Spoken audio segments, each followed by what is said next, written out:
bonsoir et bienvenue dans le podcast Dormir. Je suis Louis Duruflé et je vous présente le 8e épisode du tout premier podcast de mon studio, Flamboyance. Dormir, c'est un besoin primaire, comme manger. Et de la même manière que les repas, ça n'est pas que manger, se coucher, ça n'est pas que dormir. Et ça fait du bien de s'en parler. Vous allez découvrir ici 2 fois par mois le rapport que quelqu'un entretient à son sommeil sous le format d'une interview. Cette semaine, nous écouterons un épisode spécial, un hors-série pour cette fête qui voit se réveiller ceux qui se reposent éternellement. Je veux bien sûr parler d'Halloween. Pour Halloween, nous allons parler de la face sombre du sommeil, celle qui tourmente les êtres humains et qui le confine à l'angoisse dès qu'il va se coucher. On va parler de cauchemar. Et pour commencer cette nuit d'horreur, nous écoutons le cauchemar de Dan, du podcast Creepy Story. Bonne écoute.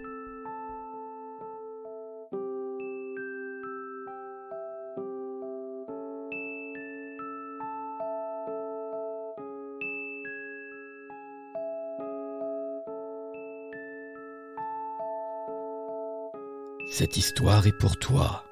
Oui, pour toi qui écoutes dormir dans le fond de ton lit et qui redoute le moment d'aller te coucher en ce soir d'Halloween. Il est 22h30. Tu luttes pour rester éveillé. C'est plus fort que toi. Les symptômes ? Les yeux qui piquent, qui s'injectent de sang, la respiration qui ralentit, l'attention qui se fait la malle. Le livre que tu tiens devient lourd et il arrive qu'il te tombe des mains de temps en temps. Tu relis la même phrase encore et encore. C'est à croire qu'il contient 4 lignes en tout et pour tout, ce maudit bouquin. Le film que tu regardes n'a ni queue ni tête. Le héros monte dans un avion et la seconde d'après, le générique de fin défile sur l'écran. Tous ces signes annoncent le temps d'aller dormir, malgré le fait que tu n'en aies pas forcément envie. La nuit te terrifie. Dormir te donne des sueurs froides. Mais ton corps pense différemment, alors tu l'écoutes. Tu vas te coucher. Tu poses ta tête lourde comme une chape de plomb sur l'oreiller moelleux. Piège à sommeil pour âme épuisée. Chaque paupière fond 100 kilos et se ferme par manque de motivation. Tu comptes. Une respiration. 2 respirations. 3 respirations. Les rayons du soleil te tirent de ton sommeil. C'est déjà le jour. Tu n'es pas fatigué. En te levant, tu es gêné par une sensation duveteuse sur ta langue. Soudain, tu perds l'équilibre et tu fais une chute vertigineuse de plusieurs mètres pour atterrir sur le dos dans ton salon. Tu tousses et une mèche de cheveux sort de ta bouche. Tu tires dessus pour la retirer, mais ça ne vient pas. Alors tu tires plus fort. La mèche devient poignée, puis touffe. Tu tires encore et retires de ta bouche plusieurs mètres de cheveux. Tu sens à présent les fibres capillaires te racler la gorge. Sensation désagréable d'une fourrure envahissante qui irrite ton larynx et qui vient de tes poumons. Dans ces cas-là, on n'en voit jamais la fin, le dénouement. Par contre, te voici devant une porte. C'est celle de chez toi. Elle ne ferme pas à clé. Elle ne le veut pas. Pourtant, quelqu'un est derrière cette porte et il tente de rentrer chez toi. Tu arrives à la claquer. Elle s'ouvre de nouveau et donne sur un couloir. Tu pénètres dans le couloir. Au bout, une autre porte, la même. Elle donne sur un autre couloir. Tu tournes à droite, une porte. Tu tournes à gauche, une autre porte. Encore à droite et à gauche, une énième porte. Tu tournes sans cesse en ouvrant un nombre incalculable de portes qui mènent à un nombre tout aussi incalculable de couloirs, tous plongés dans une pénombre étouffante. Ça te semble durer des heures. Tu sais au fond de toi que tu es bloqué ici pour l'éternité, condamné à errer dans des couloirs sans fin, à ouvrir des portes qui mènent vers le néant absolu. Avec cette certitude arrive la cuisine. Ta cuisine. Des kilomètres de cheveux et de couloirs ont laissé place à une pièce vide où trône une table. Sur cette table, un grand bol dans lequel stagne un liquide épais et opaque. C'est un rituel, un passage obligé pour te réveiller. Tu ne sais ni quoi ni comment faire jusqu'au moment où tes premières dents sortent de ta bouche pour tomber dans le bol. Tu essayes de parler, de les retenir, mais à chaque mouvement de mâchoire, c'est une cascade d'incisives, de molaires, de canines qui jaillissent telles des nacres d'ivoire grotesques de ta bouche pour mettre en effervescence le bouillon de culture dormant dans le bol. Tu hurles, mais ton cri reste sourd. Une forme entre dans la pièce. Son visage est aléatoire. Il te donne la nausée, il t'écœure, il se rapproche de toi, de ton visage. Tu sens son souffle sur ta peau. Il hurle et tu te réveilles. Dans ton lit, sur le dos, incapable de faire le moindre mouvement, une forme sombre sort de dessous ton lit. Elle grimpe sur toi en commençant par tes pieds. Et très vite, elle vient s'asseoir sur ton torse, te coupant la respiration. Elle n'a pas d'yeux, juste une énorme bouche aux dents acérées. Sa peau, mélange de pétrole chaud et de goudron frais, colle à tes draps. Elle sourit exagérément. Toi, tu continues à hurler intérieurement. Le réveil sonne. Il te sort de cet enfer. Tu ouvres les yeux pour apercevoir collé à ton visage celui de la créature noire luisante. Son image est restée gravée dans tes rétines. Il s'évanouit peu à peu pour laisser place à la décoration de ta chambre. Cette chambre, si paisible, si réconfortante. Tu te lèves pour aller dans la salle de bain. Il est 7h du matin, plus que 15h30 avant d'aller dormir. Cette réflexion te donne un mal de tête subite. Tu commences à stresser. Tu redoutes le moment où il faudra aller se coucher et revivre cette même nuit de terreur. C'est au moment où cette pensée envahit ton esprit que tu sens au fond de ta gorge comme une sensation étrange, un grattement duveteux, une irritation familière.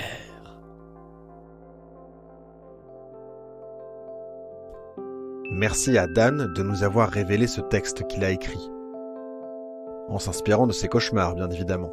Vous pouvez découvrir son podcast Creepy Story sur toutes les plateformes de distribution de podcasts. Merci à toi, encore une fois, Dan. Continuons cette exploration de l'horreur avec Michel, qu'on peut entendre dans l'épisode 3 du podcast. Alors, je m'appelle Michel, j'ai 31 ans et je vis au Canada en ce moment et je suis à la recherche d'un emploi. Je co-anime avec Louis Duruflé le podcast Popcorn Aigre-Doux, qui est un podcast dédié au cinéma. Et j'ai également un compte Instagram qui s'appelle michel.musique. Michel, ça s'écrit M-E-S-H-E-2-L. Et où je poste des vidéos de musique. Parce que je chante et je joue un peu du ukulélé. Voilà, donc si vous avez envie d'y faire un tour, allez-y.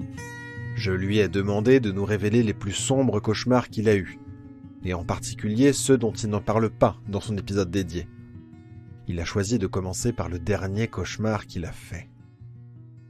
Donc je rêvais d'une invasion extraterrestre où on devait s'enfuir et j'étais en charge de ma mère. J'étais tout seul avec ma mère et l'image qui me revient, c'est qu'on était dans un carrefour de plusieurs rues qui se croisaient et il y avait une horde d'extraterrestres donc qui arrivait vers nous de façon très agressive et où on essayait de s'enfuir et où je la tenais par la main et je me rendais compte en fait qu'elle était trop lente. Et du coup, au bout d'un moment, je me disais en fait ça sert à rien de courir. Et du coup, je la prenais par la main et je la tirais en fait en direction des extraterrestres pour qu'ils nous tuent plus vite. Et j'ai le souvenir de sentir des griffes qui me tranchent la gorge. Et c'est une scène que du coup, j'ai été obligé de revivre 2 ou 3 fois Parce qu'en général, quand je meurs dans mes rêves, dans mes cauchemars, je ne meurs pas. Enfin, tu sais, je me réveille pas. C'est soit je suis obligé de revivre la scène, soit parfois j'ai une longue agonie. Même parfois, je vais du coup dans une sorte d'au-delà. Et ça se transforme en un autre truc, aussi un petit peu angoissant.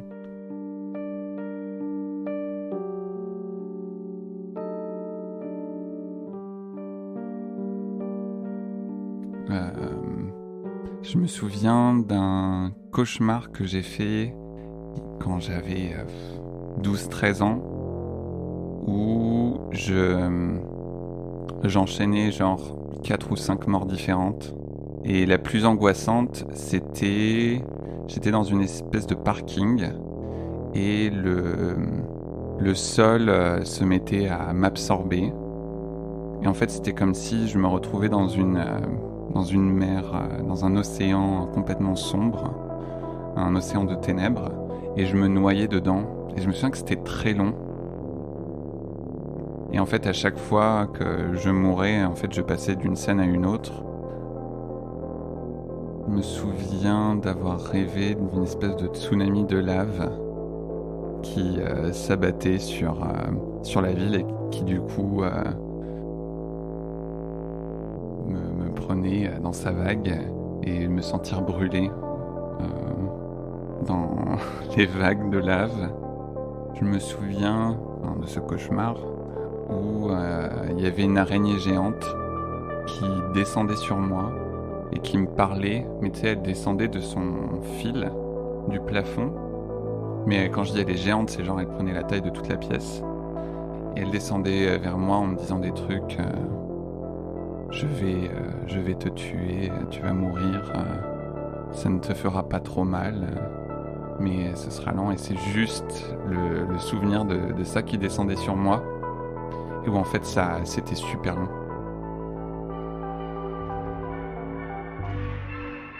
Quand j'avais genre 9-10 ans, j'ai rêvé que moi et 3 de mes amis, on jouait aux 3 petits cochons et au grand méchant loup dans une espèce de salle où il y avait genre une grande lumière au plafond qui du coup créait cette espèce de cercle lumineux, mais tout le reste t'avais l'impression que la salle était du coup beaucoup plus grande, mais le reste était plongé dans l'obscurité.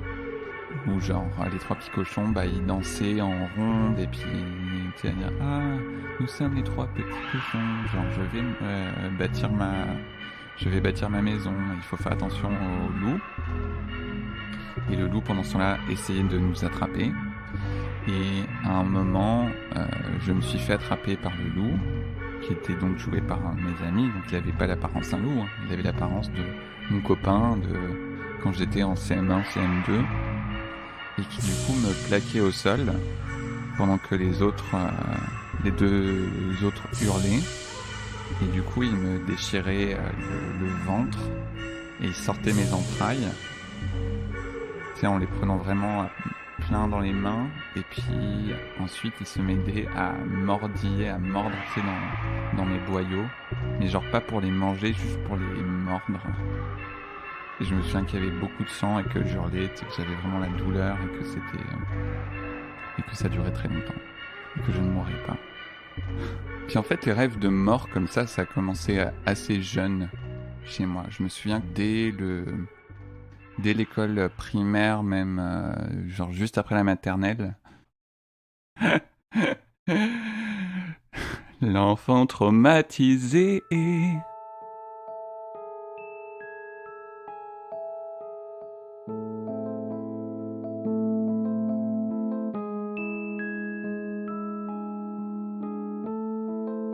J'ai rêvé quand j'avais genre 15 ans, et à un moment tu me disais « Ah vas-y, coupe-moi en tranches ». Et je te disais « Mais non, mais ça va pas la tête, je vais pas te couper en tranches ». Et tu me disais « Mais si, tu vas voir, ça va être trop marrant ». Et bon, je sais pas comment, tu finissais par me convaincre de te couper en tranches. Et où je t'allongeais sur une table. Et du coup, je prenais un grand couteau, je sais plus si tu me le donnais ou si c'était déjà là, et où je te tranchais. et qu'à l'intérieur de toi, ça ressemblait à du rôti. Et que, arrivé à la moitié, en fait, je revenais du coup à la réalité en me disant mais qu'est-ce que je suis en train de faire ? Et où j'avais une espèce d'énorme décompensation dans mon rêve, où je me mettais à hurler, genre en perdant complètement les pédales dans mon rêve, où j'étais couvert de sang, enfin bref, c'était horrible.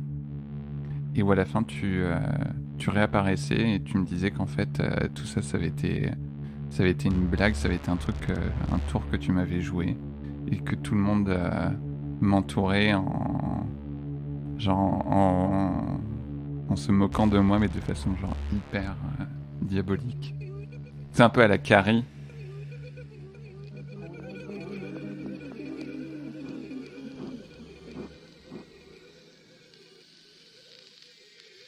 La fièvre, ça me provoque des cauchemars atroces. C'est vraiment, je pense, la sensation la plus proche que j'ai vécue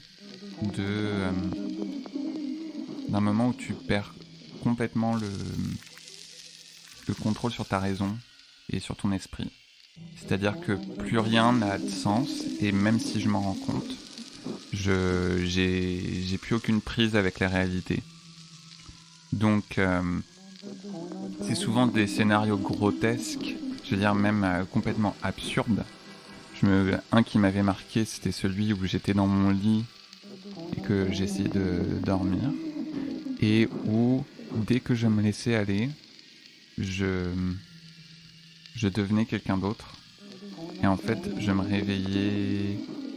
C'est comme si tout à coup j'ouvrais les yeux et j'étais dans la peau de quelqu'un d'autre, mais pas juste la peau, c'était pas genre Michel qui se retrouve coincé dans le corps de quelqu'un, j'étais quelqu'un d'autre. J'étais quelqu'un d'autre. Je me souviens que j'étais une femme noire. Je me souviens que j'étais un vieil homme qui portait pas beaucoup de vêtements sur lui. Et genre, tu sais, une espèce de mendiant.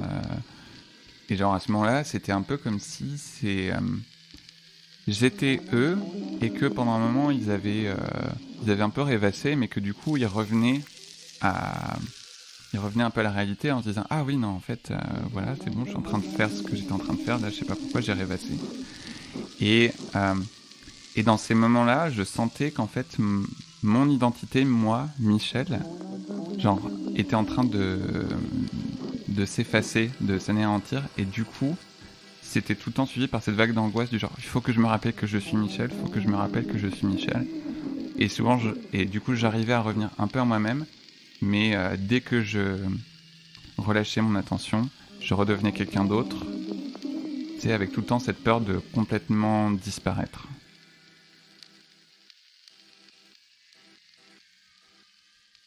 Après,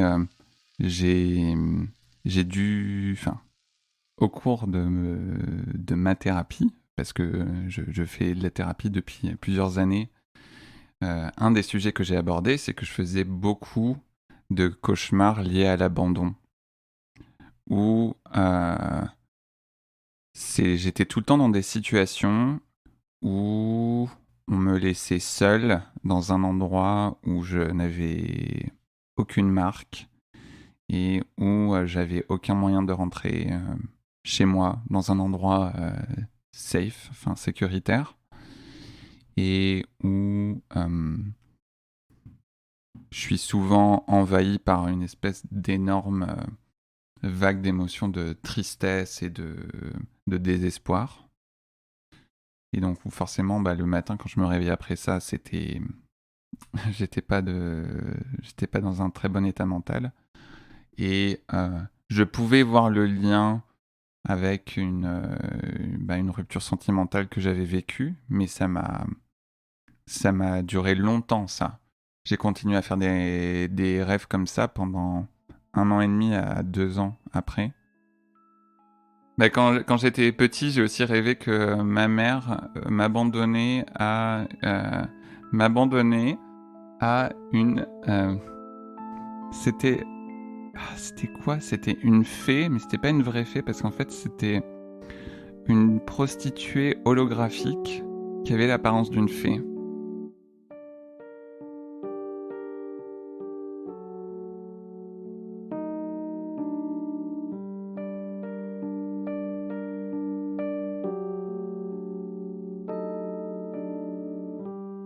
Coucou, c'est Louis à nouveau. Merci pour l'écoute de cet épisode et surtout un grand merci à Dan et à Michel d'avoir accepté de nous raconter leur cauchemar. Je suis un peu ému, c'est mon tout premier podcast professionnel et j'espère qu'il vous a plu. Si vous voulez me soutenir, il n'y a rien de plus simple. Laissez une note et un commentaire sur iTunes ou sur Tumult. Ça me permet de bénéficier d'une plus grande visibilité et m'apporte beaucoup. Vous pouvez aussi m'écrire et me raconter votre sommeil, bien sûr. Vous retrouverez toutes les informations concernant l'émission sur le site du studio, flamboyance.fr. Flamboyance s'écrit au pluriel. Nous sommes présents sur Facebook, Instagram, Twitter, LinkedIn et YouTube. Tous ces comptes sont au nom du studio.